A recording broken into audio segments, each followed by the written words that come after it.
A federal appeals court on Monday refused to lift a hold on President Trump's revised travel order barring new visas for nationals from 6 predominantly Muslim countries.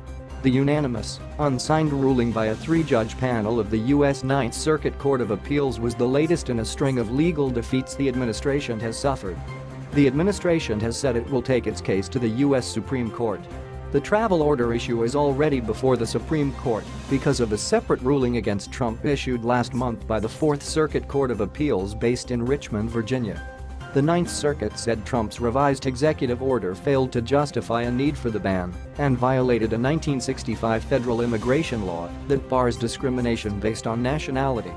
It does not provide any link between an individual's nationality and their propensity to commit terrorism or their inherent dangerousness, the court wrote. In short, the order does not provide a rationale explaining why permitting entry of nationals from the 6 designated countries under current protocols would be detrimental to the interests of the United States. The court said the Immigration and Nationality Act gives presidents broad powers over the entry of people from other countries and actions to protect the American public.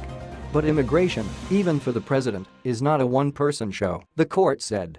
Congress passed the Immigration Act to eliminate using nationality as a basis for regulating immigration, the court said. We cannot blind ourselves to the fact that, for nationals of the 6 designated countries, the executive order is effectively a ban on the issuance of immigrant visas, the court said. Other courts that have examined the travel ban have concluded that it's violated a constitutional ban on religious discrimination. Monday's Ninth Circuit decision faulted it instead for violating an act passed by Congress. The 3 judges Michael Daley Hawkins, Ronald M. Gould and Richard Pease were appointed by former President Clinton. Their decision largely leaves in place a nationwide injunction issued by a federal judge in Hawaii in response to a lawsuit by the state and a Honolulu-based imam. The Ninth Circuit narrowed the injunction a bit to allow for internal studies of security measures but said the rest of Trump's order could not be enforced. Trump's order, a revised version of one he issued during his first week in office, would temporarily bar immigrants and travelers from Iran, Sudan,